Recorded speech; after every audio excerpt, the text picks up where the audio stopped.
क्या पवित्र शास्त्र में ऐसा कोई वचन या वर्ष है या ऐसा कोई सत्य है जिससे आपको अपनी सारी समस्याओं से निपटने में सहायता मिले? ऐसी ऐसा कोई वचन है, ऐसे कोई सामर्थ्य वचन पवित्र या सत्य परमेश्वर के वचन में है जो आपकी समस्याओं में, आपकी रोज़मर्रा की ज़िंदगी की संघर्षों में आपकी सहायता कर सकता है? ओके, फिलिपियंस 4:13 और उससे भी शक्तिशाली वचन है बाइबल में, और 3-4 है, 3-4 जगहों में है। आज हम उसके बारे में चर्चा करते हैं या हम सब मिलकर स्टडी करते हैं। तो आगे बढ़ने से पहले मैं कहना चाहूँगा कि जो आज हम अध्ययन करने जा रहे हैं, इस अध्ययन के द्वारा आपको ये सीखने को नहीं मिलेगा कि आप धन कैसे कमा सकते हैं, या आपको शारीरिक या मानसिक चंगाई की ज़रूरत है तो वो कैसे मिल सकता है, या फिर आपके प्रार्थनाओं का जवाब जो अभी तक नहीं आया है वो कैसे आ सकता है, इस तरह की बातें, या चमत्कार और अद्भुत काम कैसे हो सकता है। अभी हमने एक गीत गाया था ना, आखिर में एक गीत गाया था जिसमें मनुष्य जो है सिर्फ रोटी से नहीं, हर एक वचन जो परमेश्वर के मुंह से निकलता है जीवित रहेगा। कितनों ने गाते समय उस पर ध्यान दिया? आपको हाथ खड़ा करने की जरूरत नहीं, बस सोचिए आपने उस पर ध्यान दिया? क्योंकि पवित्र शास्त्र में ये जो लाइन हम गा रहे थे, ये आपको मिलेगा व्यवस्था विवरण का 8वां अध्याय में। व्यवस्था विवरण का मतलब आपको मालूम है कि सारी बातें दोहराई गई थी, रेपिटिशन।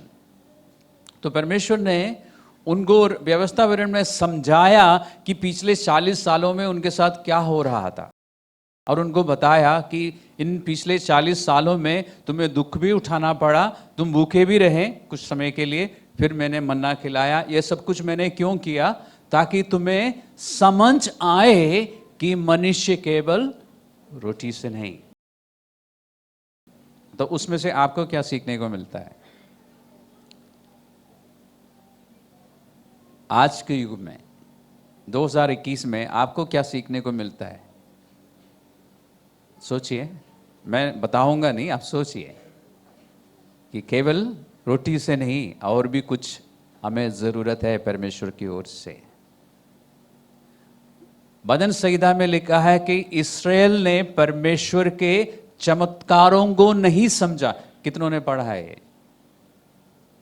किसी को याद आ रहा है कि भजन संहिता में हमने ऐसा पढ़ा है कि परमेश्वर कहता है कि इस्राएल ने मेरे चमत्कारों को नहीं समझा, उनको समझ में नहीं आया कि परमेश्वर ये सब कुछ क्यों कर रहा है। आजकल हम भी चाहते हैं ना कि हमारे जीवन में चमत्कार हो, तो चमत्कार परमेश्वर क्यों करता है? बाइबल में नया नियम में यीशु मसीह के पृथ्वी पे मनुष्य के रूप में प्रकट होने के बाद सबसे पहला जो चमत्कार हुआ वो कौन सा था? सबको याद है, पानी को दाखरस में बदला। He turned water into wine। वो हम सबको याद है। लेकिन कितनों ने ध्यान से बाइबल पढ़ा है जिसमें लिखा है कि ऐसा करके परमेश्वर ने, यीशु मसीह ने अपना पहला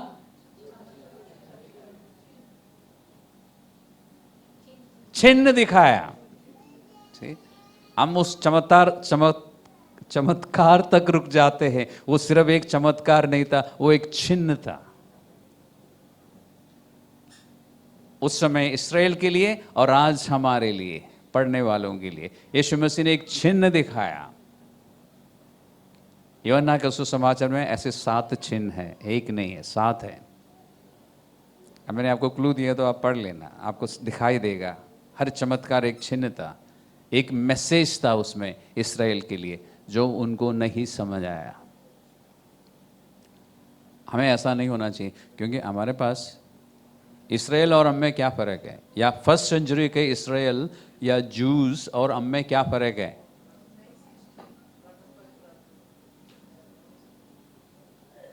किसी ने कहा होली स्पिरिट। हमारे पास अगर हम नए सिरे से जन्मे हैं, पिछले संडे हमने इस बारे में, पिछले संडे का मतलब 12 तारीख को हमने इस बारे में चर्चा की ना कि आपको पता चलेगा अगर आप नए सिरे से जन्मे हैं तो आपको पता चलेगा। और बाइबल से हमने काफ़ी सारे टेस्ट भी देख लिया और आपको पता चला होगा कि आप पास हुए हैं कि नहीं। तो अगर हम नए सिरे से जन्मे हैं तो हमारे पास पवित्र आत्मा है, और क्योंकि हमारे पास पवित्र आत्मा है हमें आसानी से परमेश्वर का वचन समझ आना चाहिए। तो आज हम देखते हैं परमेश्वर के वचन में हमें ऐसी कौन सी बात। तो मैं ये सारी बातें क्यों कह रहा था? क्योंकि हमें ये कहने की कोशिश में था कि हमारे आज का अध्ययन या डिस्कशन में हम चंगाई के विषय में या चमत्कारों के विषय में बात नहीं करेंगे। हमारे जीवन में जो संघर्ष होते हैं एक मसीही होने के कारण या एक मसीही होने के नाते, हम जिन संघर्षों से गुजरते हैं उनसे निपटने के लिए परमेश्वर के वचन में कुछ है। कुछ लोगों के जीवन में अगर लालच है तो कुछ लोगों के जीवन में स्वार्थ है, कुछ लोगों में जलन है तो कुछ लोगों में ईर्ष्या है, कुछ लोगों में गुस्सा है, अनकंट्रोलेबल एंगर। ये सब बातें हैं ना। मैं विश्वासियों की बात कर रहा हूं, मसीही लोगों की बात कर रहा हूं, आपकी और मेरी बात। कुछ लोग डीठ है, स्टबर्न है, अपनी इच्छा पर चलना चाहते हैं।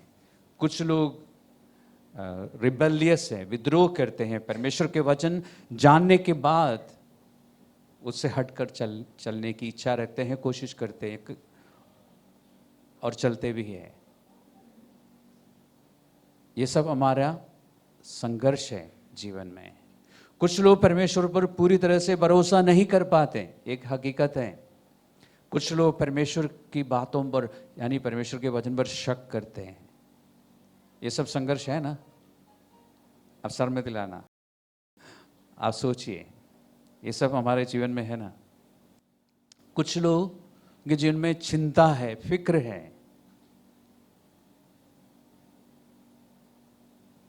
इन सब का समाधान क्या है? आजकल इस संसार में आपने सुना होगा एंगर मैनेजमेंट। सिखाया जाता है कि आप अपने गुस्से को मैनेज कैसे कर सकते हैं। और भी है स्ट्रेस मैनेजमेंट, और भी बहुत सारी चीज़ों को मैनेज करना सिखाता है, एंग्जाइटी मैनेजमेंट। पवित्र शास्त्र आपको ये नहीं सिखाता है कि आपको अपने गुस्से को मैनेज करना चाहिए। पवित्र शास्त्र ये नहीं सिखाता है कि आपको स्ट्रेस या चिंता मैनेज करना चाहिए। अच्छी बात है ना। फिर परमेश्वर का वचन क्या सिखाता है? हम चलते हैं पवित्र शास्त्र में ही देखते हैं। सबसे पहले परमेश्वर कहते हैं कि उसको पालना नहीं है। मैनेज करना क्या होता है? एक तरह से पालना ही हुआ ना। सोचिए, जब आप किसी चीज को मैनेज कर रहे हैं तो आप क्या कर रहे हैं? आप उसको पाल रहे हैं, अपने कंट्रोल में रख रहे हैं, लेकिन वो आपके साथ हैं। पवित्र शास्त्र पालने के लिए नहीं कहता, पर पवित्र शास्त्र क्या कहता है हम देखते हैं। और मैं समझता हूं कि आज के समय में चर्च में, सिर्फ हमारी चर्च नहीं, पूरे विश्व में, विश्व की जो चर्च है उसमें सबसे बड़ी प्रॉब्लम यही है कि हम सब कुछ मैनेज करने की कोशिश में रहते हैं। इन सारी समस्याओं को मैनेज करने के लिए कोशिश में रहते हैं, क्योंकि साइकोलॉजी में यही सिखाया जाता है। और चर्च के अंदर साइकोलॉजी ज़्यादा है आजकल और परमेश्वर का वचन कम है। तो हम चलें पवित्र शास्त्र में देखें, क्योंकि हम सिर्फ रोटी से नहीं जो कि हम थोड़ी देर में खाएंगे ना, लंच करेंगे ना हम सब घर जाके, लेकिन सिर्फ रोटी से नहीं जीवित रहेंगे, परमेश्वर के वचन से। तो चलते हैं रोमियो की पत्री का 8वां अध्याय। तो हमें अपनी समस्याओं को मैनेज नहीं करना है, उसको पालना नहीं है, ना ही उसके साथ नेगोशिएट करना है। फिर हमें क्या करना है? रोमियो 8 का 8वां अध्याय में आप पहुंच जाइए। रोमन्स चैप्टर 8 और 13वां पद को पढ़िए। आप पहुंच गए? क्योंकि यदि तुम शरीर के अनुसार दिन काटोगे तो मरोगे, यदि आत्मा से देह की क्रियाओं को मारोगे तो जीवित रहोगे। आप एक दो बार और पढ़िए और देखिए आपको क्या समझ आ रहा है। ये रोमियो की पत्री है, यानी मसीह जीवन की बुनियादी शिक्षा है। इसमें इस जगह पे लिखा है कि यदि हम शरीर के अनुसार दिन काटेंगे, कहने का मतलब अगर हम शरीर के अनुसार चलते रहेंगे तो उसका अंजाम क्या होगा? मृत्यु होगी। ये जो शरीर है, मैंने पहले भी समझाया है, जब भी आप नया नेम में, विशेष करके पत्रियों में शरीर हिंदी में, इंग्लिश में फ्लैश या कार्नल माइंड पढ़ेंगे तो इसका मतलब है कि आपके और मेरे पुराने स्वभाव या पुराने पापमय स्वभाव, उसके अनुसार हम चलते रहेंगे तो क्या होगा? तो सबसे पहले शरीर का मतलब है पुराना स्वभाव या पुराना मनुष्यत्व, जिसमें पाप करने की टेंडेंसी है हमेशा। और लिखा है अगर हम चलते रहेंगे तो अंजाम क्या होगा? मृत्यु है। ओके, ये शरीर की मृत्यु नहीं है, क्योंकि हम सब जानते हैं कि एक दिन सबको मरना है। उस मृत्यु के बारे में बात नहीं हो रही है, ना ही आपका उद्धार होने के विषय में है। ऐसा नहीं है कि आप शरीर के यानी पुराने मनुष्यत्व में चलते रहेंगे तो आपको आप अपना उद्धार जो है, जो मुक्ति आपको मिली है, वो परमेश्वर वापस लेगा। ऐसा नहीं है। फिर क्या है? परमेश्वर के साथ जो नज़दीकी हम महसूस करते थे वो धीरे धीरे ख़त्म हो जाएगा। परमेश्वर के साथ जो परमेश्वर की संतान होने का जो आनंद है वो आपके जीवन में नहीं होगा। आप परमेश्वर की संतान जरूर है, परमेश्वर आपका पिता जरूर है, उसमें कोई परिवर्तन नहीं है, लेकिन उस रिश्ते में जो आनंद रहता था वो खत्म हो जाएगा। परमेश्वर से आप दूर चले जाएंगे, जबकि परमेश्वर आपको छोड़ के नहीं जाएंगे, लेकिन आप परमेश्वर से काफी दूर चले जाएंगे। आपका जो विवेक है, ज़मीर जो है, वो सुन्न हो जाएगा। आपको कुछ महसूस ही नहीं होगा। आप पाप करते जाएंगे, लेकिन आपको कोई फर्क नहीं पड़ेगा। पाप करने के बाद आपको दुख नहीं होगा, आप अफसोस नहीं महसूस करेंगे, और धीरे धीरे पाप आप पर इतना हावी हो जाएगा कि आपको कोई फर्क नहीं पड़ेगा। पाप करने से आप झिझकेंगे नहीं, ऐसा हो जाएगा। लेकिन यदि आप, क्या लिखा है आगे, अगर आप पुराने मनुष्यत्व में चलेंगे तो अंजाम ये होगा, हम परमेश्वर से दूर जाएंगे, परमेश्वर की खुशी हमारे जीवन में नहीं होगी, और हम सेंसिटिव नहीं होंगे, हमें समझ में नहीं आएगा कुछ भी परमेश्वर की बातें। लेकिन उसके बाद क्या लिखा है? लेकिन यदि हम आत्मा के साथ या आत्मा की मदद से, आत्मा की सहायता से, अगर हम पुराने मनुष्यत्व के, ये जो देह लिखा है वो है पुराना मनुष्यत्व या पुराना स्वभाव के क्रियाओं को क्या करेंगे? मैनेज नहीं करेंगे। क्या करेंगे? मारेंगे, यानी मार डालेंगे। तो हम क्या करेंगे? जीवित रहेंगे, यानी परमेश्वर के साथ हम आनंद के साथ आगे बढ़ेंगे। परमेश्वर की नज़दीकी का एहसास हमें हमेशा मिलता रहेगा। हमें पता चल जाएगा कि परमेश्वर मेरे साथ है। आपको हर दिन परमेश्वर के साथ बात करने का और परमेश्वर से जवाब सुनने का आनंद मिलेगा। अगर आप आत्मा की सहायता लेंगे तो आपकी सारी समस्याओं का समाधान कहाँ पर है? यहाँ पर है, इस वचन में है, आत्मा से, पवित्र आत्मा से सहायता लेना। तो सबसे पहले ध्यान में रखिए, हम हमारे संघर्षों में जिन चीज़ों से, जिन बातों से हम संघर्ष कर रहे हैं, उनके साथ हम नेगोशिएट नहीं करेंगे, ना हम उनको पालेंगे। यानी साधारण भाषा में हम उनको मैनेज नहीं करेंगे, हम उनको क्या करेंगे? मार डालेंगे। कैसे? अपनी इच्छा शक्ति से नहीं, अपने विल पावर से नहीं, फिर कैसे? पवित्र आत्मा की सहायता से। आपके पास बाइबल अगर किताब के रूप में है तो उसमें आप अंडरलाइन करके रखिए। अगर आपके स्मार्टफोन में है तो देख लीजिए क्या कर सकते हैं, क्योंकि यह है वो वचन जो आपको आपके हर संघर्ष में विजयी बना सकता है। आत्मा से सहायता लीजिए, आत्मा की सहायता से आप सब कुछ कर सकते हैं। हम 8वां अध्याय में है ना, अभी 13वां पद को हमने पढ़ा। अब थोड़ा सा पीछे को जाइए, 12वां पद को पढ़िए। सो हे भाइयों, हम शरीर के, यानी हम पुराने मनुष्यत्व या पुराने स्वभाव के क्या नहीं है? कर्जदार नहीं है, ताकि शरीर के अनुसार दिन काटे। We are not indebted to the old nature, यानी पुराने नेचर, पुराने स्वभाव के प्रति हम कर्जदार नहीं है कि हम पुराने स्वभाव में चले, लेकिन हम कर्जदार किसके हैं? उस मसीहा के हम कर्जदार हैं जिसने हमें पाप से छुड़ाने के लिए, अनंत जीवन देने के लिए, अंधकार के वश में से छुड़ाकर अपने राज्य में प्रवेश कराने के लिए, हमें परमेश्वर की संतान बनाने के लिए अपना जीवन क्रूस पे दिया। उस मसीहा के प्रति हम कर्जदार हैं। पुराने स्वभाव के प्रति हमारा कोई कर्जा नहीं है, लेकिन मसीहा के हम कर्जदार हैं।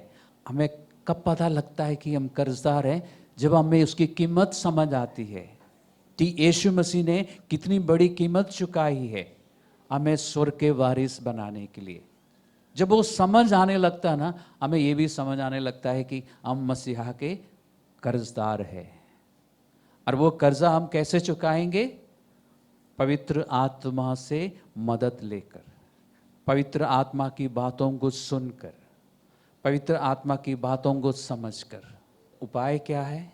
हमारी सारी समस्याओं में, सारे संघर्षों में हम आत्मा से मदद लेंगे। एक और वचन दिखाता हूं, गलातियों की पत्री को लिए, गैलेशियंस चैप्टर 5।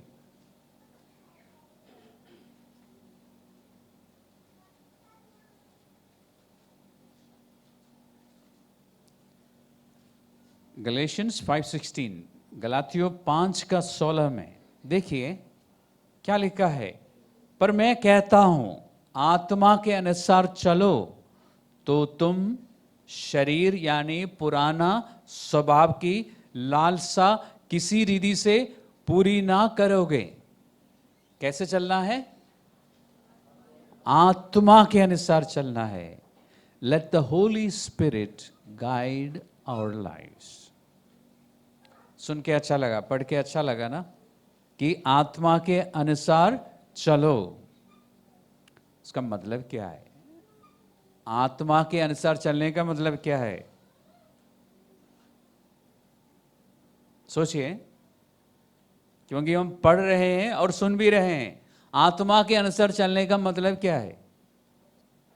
ज्यादातर लोगों के दिमाग में आत्मा के अनुसार चलने का मतलब है कि कोई ड्रामेटिक एक्सपीरियंस, कुछ आत्मा से सुनाई दे, कुछ महसूस हो, कुछ दर्शन दिखाई दे, सपने में कुछ दिखाई दे। तो आप जब पढ़ते हैं तो आप क्या सोच के पढ़ रहे हैं? आत्मा के अनुसार चलो। आपके दिमाग में एक खट से क्या आया? एकदम क्या आया? आत्मा से सुनना है। प्रार्थना करूंगा, जोर लगाऊंगा, कुछ सुनाई देगा। क्या क्या बात आई थी आपके दिमाग में उस समय? आपको बताने की इतनी सोचिए, आपने पढ़ा और दूसरों मुझे पढ़ते हुए सुना कि आत्मा के अनुसार चलो, तो उस समय आपने क्या सोचा? आत्मा के अनुसार चलने का मतलब क्या है? ज्यादातर लोगों के दिमाग में ये आया होगा कि कुछ एक्सपीरियंस, कुछ ड्रामेटिक नाटकीय एक्सपीरियंस, अनुभव। मैं क्यों कह रहा हूं? क्योंकि मैं इसमें से निकला हूं और मैंने बहुत सारे लोगों को देखा भी है। एक समय था हमारे इसी चर्च में, कुछ साल पहले की बात है, कुछ संडेज के लिए जब भी मैं और रीना प्रार्थना करता था तो जहाँ तो लोग गिरते थे नीचे को। किसी को याद है? लोग गिर जाते, बड़े आराम से गिर जाते थे। वो एक एक्सपीरियंस था, लंबे समय के लिए नहीं था, कुछ समय के लिए। ओके। अब कुछ लोग ऐसे थे जो उस एक्सपीरियंस को पाने के लिए, प्रार्थना करवाने के लिए सामने आके खड़े हो जाते थे, क्यों उनको लगता था कि ऐसा एक्सपीरियंस की हमें जरूरत है। और वो गिरते नहीं थे, फिर वो कोशिश करते थे, ऐसे झूलने लगते थे, ढावाडोल होने लगते थे। और एक दिन को तो पास्टर राहुल ने पकड़ के खिलाया, पूछा क्या हो रहा है? कुछ, वो ईमानदार था कि उसने बोला कि मैं गिरना चाह रहा हूँ। कम से कम वो ईमानदार था, उसने बोला कि मैं गिरना चाह रहा हूँ, गिर नहीं पा रहा हूँ। लोग ऐसे एक्सपीरियंस से पीछे भागते हैं और लोग समझते हैं कि आत्मा के द्वारा चलने का मतलब ये है कि आत्मा छुएगा, मेरे साथ कुछ होगा, मुझे झटका लगेगा, मुझे कुछ स्पेशल अनुभव मिलेगा, मुझे ऐसा लगेगा कि किसी ने मेरे कंधे पे हाथ लगाया जब मैं आराधना कर रहा था। अच्छा लगता ना सुन के? या मैं आराधना कर रहा था, मुझे कुछ दिखाई दिया, मैं रात को सो रहा था तो सपने में कुछ दिखाई दिया। आत्मा के द्वारा चलने के लिए जो लिखा है, इसका मतलब यह है? ऐसा कुछ भी नहीं है। आत्मिक एक्सपीरियंसेस को लेके परमेश्वर बात नहीं कर रहा है। फिर क्या है? वचन के अनुसार चलना। इस बारे में पहले भी चर्चा कर चुके हैं। वचन के अनुसार चलना आपके हिंदी ट्रांसलेशन में नहीं मिलेगा, लेकिन गलातियों में है ना, अभी 5वां अध्याय में ही है, तो आप 25वां पद को पढ़िए। क्या लिखा है? क्योंकि हम आत्मा में है, क्योंकि हमारे पास पवित्र आत्मा है, तो हमें क्या करना चाहिए? पवित्र आत्मा के साथ कदम से कदम मिलाकर चलना चाहिए। लेकिन आपके हिंदी ट्रांसलेशन में ऐसा नहीं मिलेगा। हिंदी में क्या लिखा है? आत्मा के अनुसार चले भी। तो 20 शब्द में गोला खींच लेना, क्योंकि सारा जोर उस बात पर है। अगर हम दावा करते हैं कि हमारे पास पवित्र आत्मा है, तो हमें क्या करना चाहिए? आत्मा के अनुसार चलना भी चाहिए। अब कितने लोग ये दावा करना पसंद करेंगे कि मेरे पास पवित्र आत्मा है? कितने लोग ये विश्वास करते हैं? आप हाथ मत खड़ा मत करना। कितने लोग ये विश्वास करते हैं कि आपके पास पवित्र आत्मा है? अगर आप विश्वास करते हैं, अगर आपके पास पवित्र आत्मा है, तो सबूत क्या हो रहेगा? आप वचन के अनुसार चलेंगे, आप पवित्र आत्मा के साथ कदम से कदम मिलाकर चलेंगे। एक इंग्लिश ट्रांसलेशन में है, let us be in step with the holy spirit. अभी गणेश ने बोला था ना कि ट्रेल क्लाइंबिंग के विषय में, गणेश ने बोला था ना कि मुझे सबसे ज़्यादा अच्छा लगा। ओके, इस बार जब हम ट्रेल क्लाइंबिंग में थे, तो हम जब ऊपर को जा रहे थे, तो मैंने यशस्वी को दिखाया उस ट्रेल में हिरण के HUF mark, HUF print. HUF को क्या बोलते हैं? खुर। तो खुरों के निशान मैंने दिखाया। मैंने देखा कि ये है हिरण, हिरण यहां से गया है। और मैंने बोला कि ये माँ है, माँ का भी और बच्चे का भी दिखाया। मैंने कहा माँ गया है, माँ के पीछे बच्चा भी गया है। और मैंने बताया पवित्र शास्त्र में लिखा है, परमेश्वर मेरे पैरों को हिरण के पैरों के समान बना देता है। हबक्कुक की पुस्तक में 3 अध्याय का 19 और भजन 18 का शायद 33 से देख लेना आप।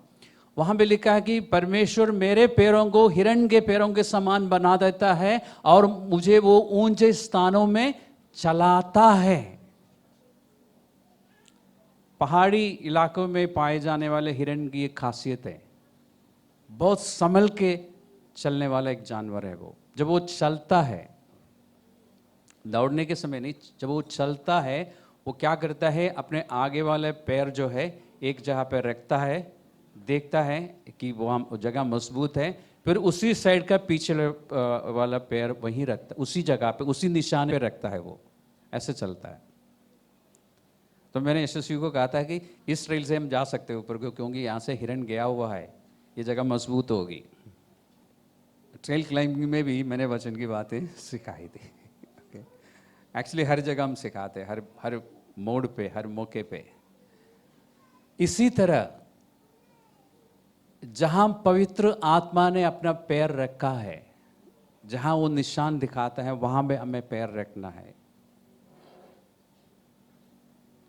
बाकी लोगों में नहीं देखा था निशान, देखा था, गणेश ने देखा था। ओके,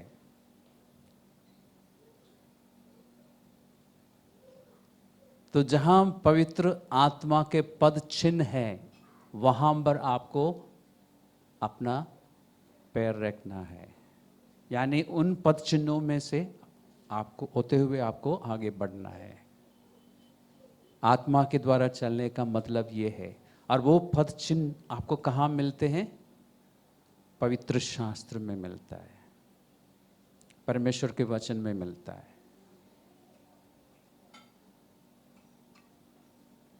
अब इसको हम प्रैक्टिस कैसे करेंगे?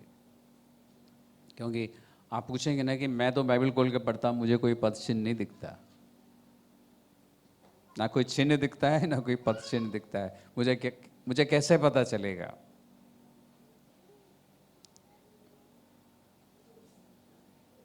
आज से, अब से जब आप बाइबल खोल के पढ़ेंगे ना, चाहे कहीं से भी पढ़ें, कोई भी पुस्तक खोल के जब आप थोड़ी देर के लिए बाइबल पढ़ते हैं, तो आप पढ़ने के बाद अपने आप से पूछना, मुझे क्या समझ आया?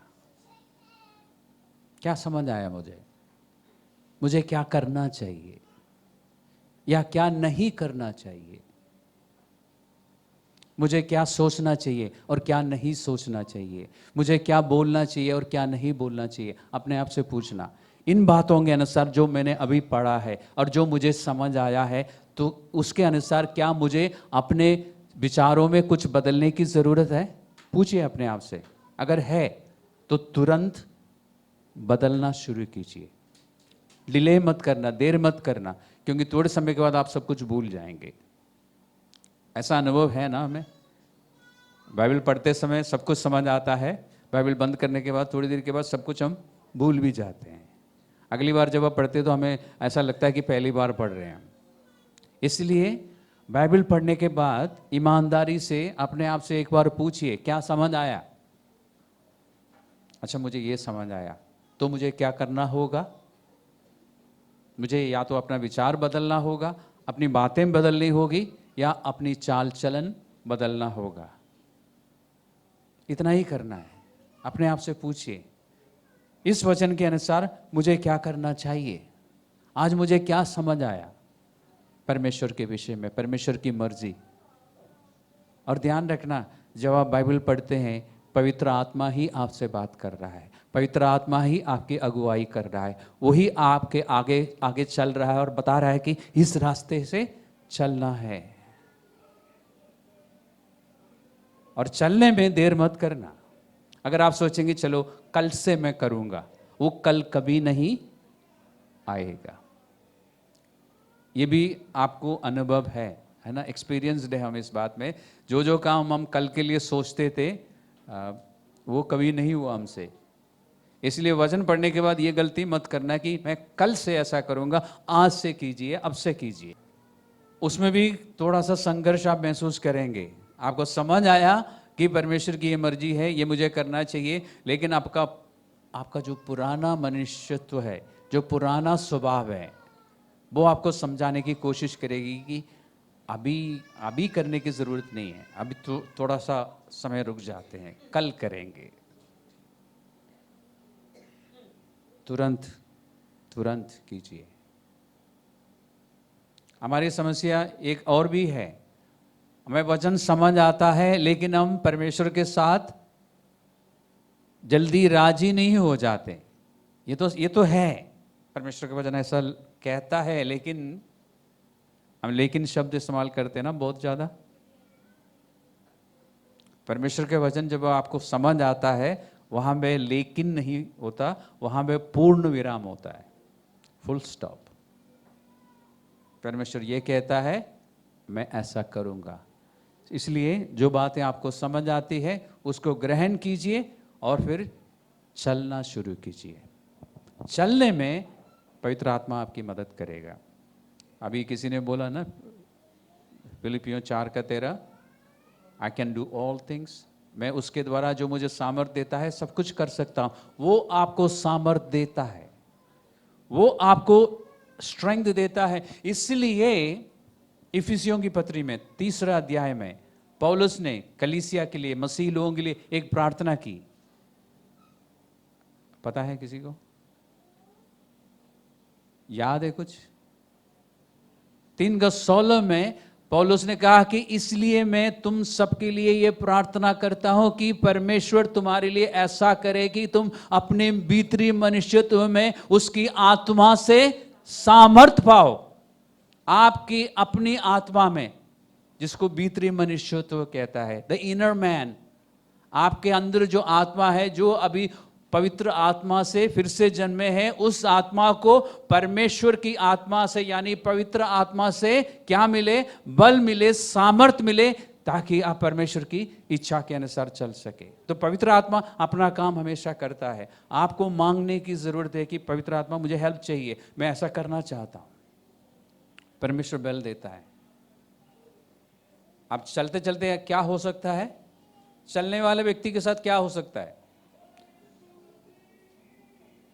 आप लोग जो ट्रेल क्लाइंबिंग में जा रहे थे, घनिष्ठ बताओ या कोई और बताए, जब आप चल रहे थे तो क्या होने का संभावना रहा है? हमेशा गिरने का।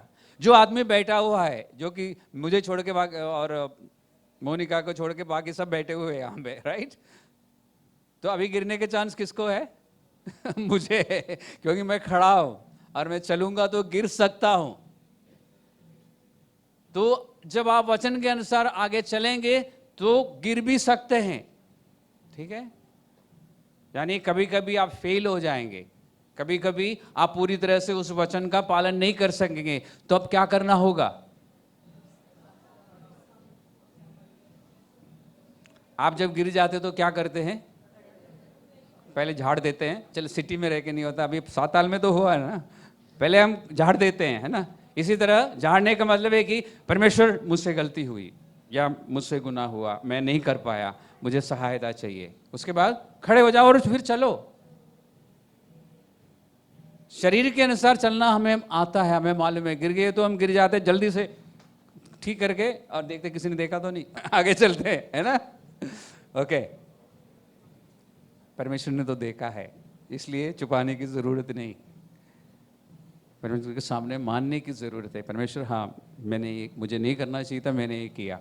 परमेश्वर से हम छिपा नहीं सकते, हमें शर्माने की जरूरत नहीं, और ना ही परमेश्वर हमारे कन्फेशन से, यानी जब हम परमेश्वर के सामने अपनी गलती या पाप मान लेते तो परमेश्वर हैरान नहीं होता। परमेश्वर को मालूम है। आप परमेश्वर को कोई नई बात बता के परमेश्वर को सरप्राइज नहीं दे सकते। इसलिए क्या करना होगा? वचन के अनुसार हम चलेंगे, और जब हम गिरेंगे फिर से खड़े हो जाएंगे, यानी परमेश्वर के सामने माफी नहीं मांगेंगे, अंगीकार करेंगे और फिर आगे बढ़ेंगे। इस तरह हम पवित्र आत्मा के साथ कदम से कदम मिलाकर चलते रहेंगे और हम बदलते जाएंगे, और हमारा जो संघर्ष है वो एक एक करके ठीक होते जाएगा। और ये हमें हर रोज करना होगा, क्योंकि जब तक आप जीवित है, लास्ट बात मैं बताता हूँ आपको, ये संघर्ष है आपके जीवन में। ऐसा नहीं कि आपने आज एक बार अपने जो भी संघर्ष है, आपने गुस्से पर काबू पाया तो कल गुस्सा नहीं आएगा। गुस्से का मौका कल भी आएगा, लेकिन आप वचन के अनुसार सोचेंगे, बात करेंगे, काम करेंगे तो गुस्सा जो है आपसे दूर रहेगा। कल फिर आने की कोशिश कर सकता है। इसी तरह आप में जो लालच है, जो स्वार्थ है, जो जलन है, जो ईर्ष्या है, ये सारी चीज़ें बार बार आप पर आक्रमण करने की या आपको अपने हावी में लाने की कोशिश करेंगी। लेकिन आप अगर वचन के अनुसार प्रतिदिन चलते रहेंगे तो आप कामयाब रहेंगे। और कभी कभी जैसे मैंने बोला, आप गिर सकते हैं, तो एक बार अच्छी तरह कपड़े झाड़ लेना, यानी परमेश्वर के सामने अंगीकार कर लेना और फिर आगे चलना। परमेश्वर सामर्थ देगा। तो हम संघर्षों में या अपने संघर्षों को या उन चीज़ों को जिससे या उन बातों को जिनसे हमारा संघर्ष है, हम पालेंगे नहीं, हम उसको मैनेज नहीं करेंगे, उसको मार डालेंगे। और ये प्रतिदिन आपको करना होगा, एक बार करने से नहीं होगा, क्योंकि कल एक नई चुनौती आपके जीवन में आके खड़ी होगी। आप उसको क्या करेंगे? मार डालेंगे वचन के अनुसार चल के। तो वचन को पढ़ना है, फिर अपने आप से पूछना है। तो आज के बाद आप पहले की तरह बाइबल का अध्ययन नहीं करेंगे। आप जो भी पोर्शन आप पढ़ते हैं डेली, पढ़ने के बाद आप अपने आप से ईमानदारी से पूछेंगे, क्या समझ आया और मुझे क्या करना चाहिए। फिर करके देखिए,